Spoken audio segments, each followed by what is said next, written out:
Accountability is the act of holding oneself accountable. Responsibility is the knowledge of duty to be done, right? So if you've got responsibility, that means that you have a task that you need to accomplish, right? That like you need to be accomplishing. You are the owner. You have ownership in the task, right? It is your duty.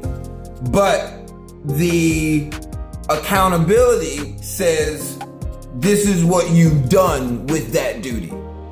And I say this because, honest to goodness, right? This thing about this accountability is really interesting. How often the accountability suffers because we've given it away, and how that's really tied to the ability to keep learning. And I caveat all of this with, I think a lot about words. I think a lot about language and about how words are used and shared. And so I try to be really deliberate with how I use these terms and why I use these terms. And so accountability for me was the thing that was missing, because a lot of us have responsibility.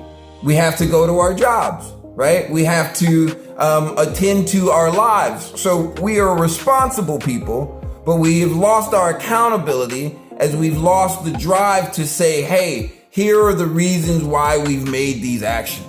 Here's how we make new actions. Here is how I insert change. In order to become more accountable with oneself, the actions that I think one has to take is really taking ownership of choice.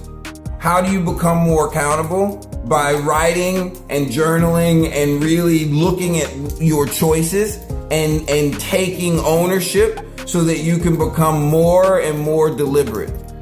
When you can say, well, I made this choice, I did this today because of this reason, then you become accountable.